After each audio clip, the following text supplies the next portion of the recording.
Now, eto po yun ha. Eto na, sabihin ko na sa inyo kung sino po yung tao na yon. Hayaan nila na ngayon lang lumabas itong Na billion o nagpabaya, billion na yung pabaya. corruption. Ano bang ginagawa ng ombudsman before? Umupo lang sa lamisa nila dyan. Maghintay lang ng compliance. Pag DPWs, okay lang. Isa si former Ombudsman Samuel Martires sa mga umano'y dahilan kung bakit tila sumabog ang korupsyon sa Department of Public Works and Highways. Yan ang paninindigan ni Dr. John Chong, ang presidente ng anti-corruption NGO na Task Force Kasanag. Bago pa man daw kasi pumutok ang flood control scandal, laganap na umano ang korupsyon sa DPWH. That's correct, di ba? Binanggit mismo yan ni dating Pangulong Duterte kung paano yung ginagawang mga kalokohan dyan sa DPWH. Di ba? Sabi niya nga noon, 2020, November yata yan, October. Sabi niya, pero may intro nun eh. Do not destroy my country.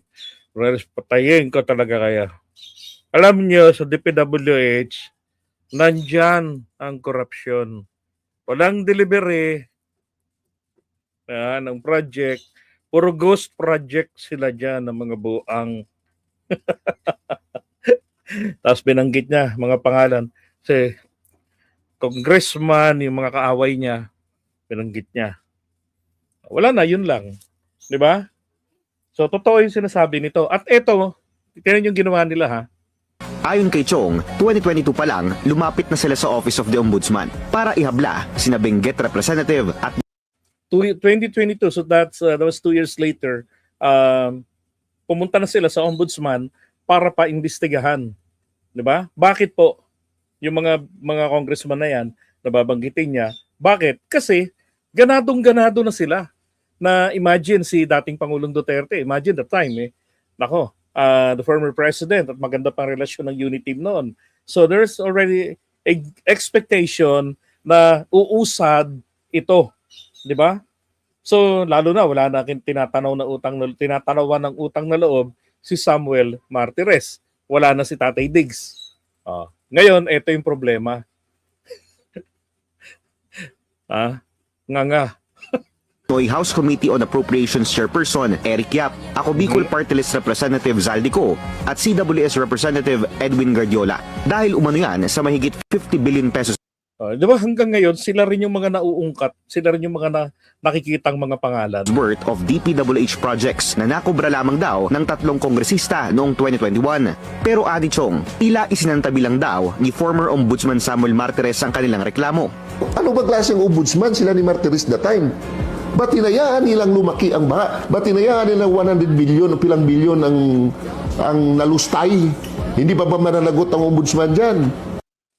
Dapat po, because that's dereliction of duty. Tama po ba, Attorney Ganaden? Dereliction of duty yan. Pinakapabayaan niya sa pagganap ng kanyang trabaho. Hindi inimbestigahan eh. Di ba? Well, actually, hindi lang naman yan ang reported incident na hindi inimbestigahan. I mean, talagang inupuan lang katulad nung reklamo ni Trillanes noon. Nang sabi niya, nawala na lang yung files, yung complaint niya dun sa ombudsman. Ano yun? Tipong pagka-receive ng complaint, then diretso sa basurahan, tapos sa shredding machine. Di ba? So isa sa nagpabaya at ganito kasi yan eh. Bakit po etong si Samuel Martires ang isa sa mga maituturing na salarin din dito? Imagine, ang nasa batas po na lumikha ng ombudsman, ang sinasabi po doon ay ang sinasabi doon, kahit po man lamang chismis, di ba? Isa sa mga pinaka-least na pwedeng source mag-cause ng investigation ng ombudsman, kahit po chismis.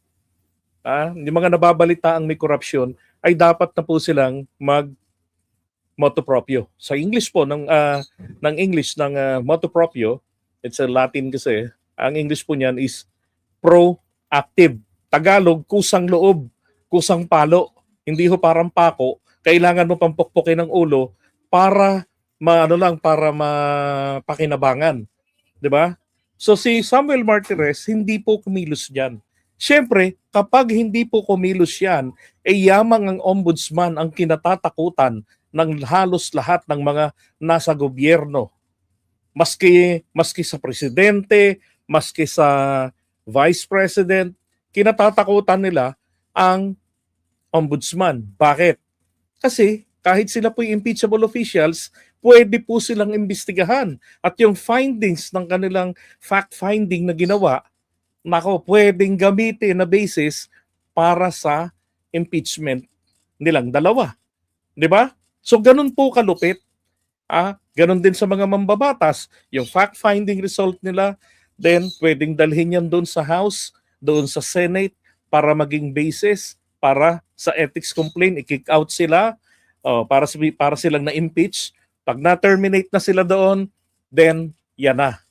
Pwede na pong sampahan ng kaso. Dire-diretso at walang makapagtatago. 'Di ba? So ngayon, eto, sinasabi niya ho rito ni John Chong. Again, hindi po ito tauhan ng Pangulo. Okay? Itong nagsasalita na to, si Dr. John Chong. Hindi pa ba nanagot ang COA dyan? Just my question. Yan ang mga dapat managot diyan. Ang COA, COA natin ngayon, hindi ba merong taga-COA? Si Lipana.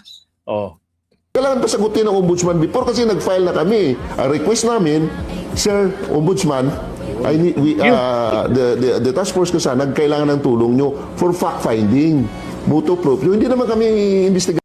Hindi ho si General Torre yung nagsasalita. Kung kami pupunta doon, baka nabaril pa kami ng mga kontraktor at congressman dyan eh. Ayon sa isinumiteng liham ni Chong sa Ombudsman noong 2022, stockholder umano si Yap ng Earthyard Corporation. Isinasaad sa liham na importer at supplier daw ng unpatented o fake materials from China ang nasabing kumpanya base raw sa kanilang investigasyon at mga hawak na dokumento. Ayon pa sa liham, Earthyard ang supplier ng mga materyales at majority ng mga umano'y slope protection projects na napunta sa Fesco Incorporated. Ang kumpanyang ito, pagmamayari ng isang Robert Inson na ani Chong ay asawa ni Effie Vanessa Yap Inson na kapatid ni Congressman Yap at dati na ring tumakbo bilang 5th nominee ng ACT-CIS Party List noong 2022. Diba? Okay, tigilan natin dyan. At least ang importante lang, gusto kong pakita sa inyo na mismo sa kanila na nanggaling na 2022 pa lamang hindi talaga umaaksyon ang ombudsman. Yun pong inability, yung dereliction of duty ni Samuel Martires na, I can say na ito po talaga intentional. Diba? Kasi walang dahilan para hindi sila gumalaw, para hindi sila kumilos. Kaso nga wala eh.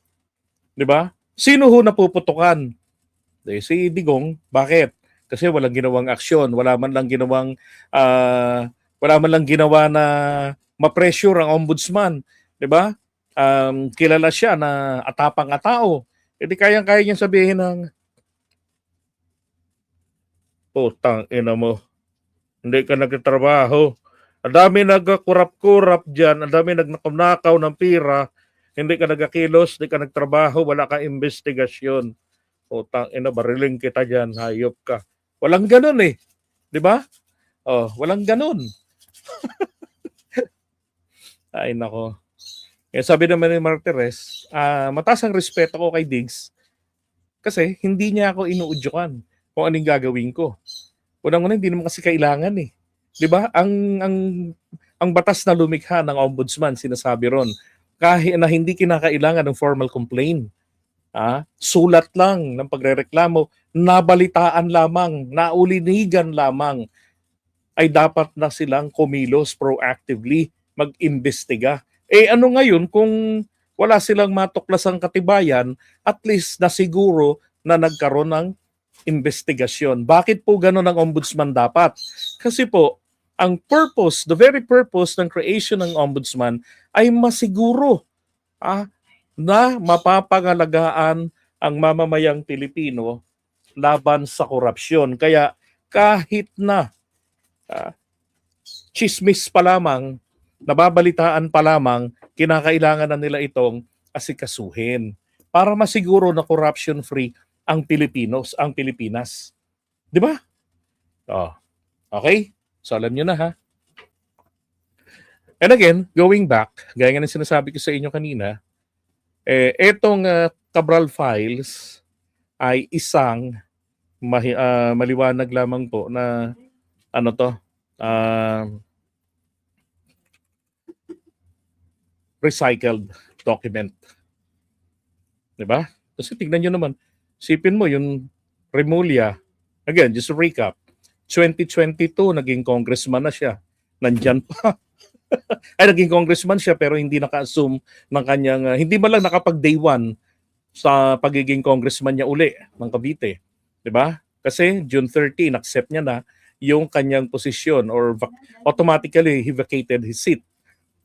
Tapos etong si PD Barsaga, April pa lamang nategi na. April 2024, tepok na. 'Di ba?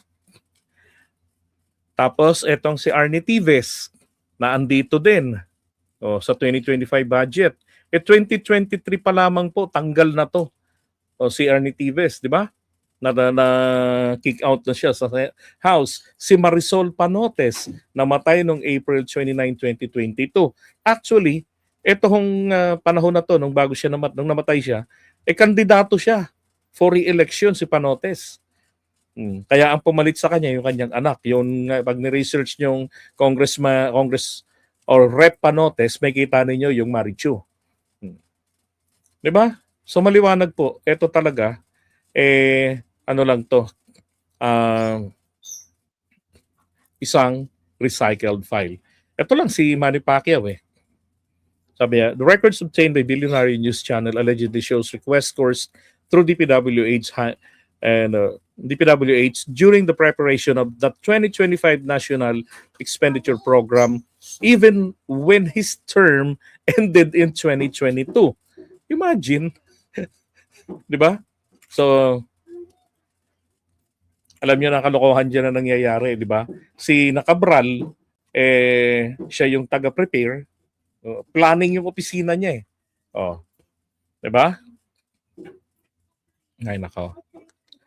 Alright, so iwan muna natin to.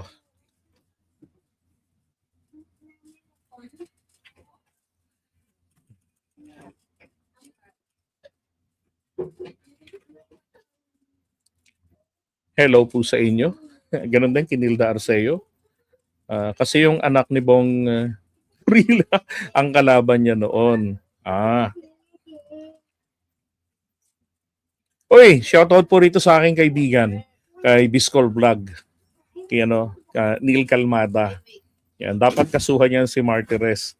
Isa siya sa dapat may ginawa noon, may nagreklamo sa opisina niya. That's correct. Tama ka dyan, Brad.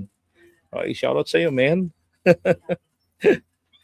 Please support po. Paki-follow po yung page nito, Biscol Vlog. Taga-Alba yan, kaya Bicolano. Oragon din, katulad ng inyong abang lingkod, at ni Trillanes, ang aking kaboses. Pero kay Villanueva,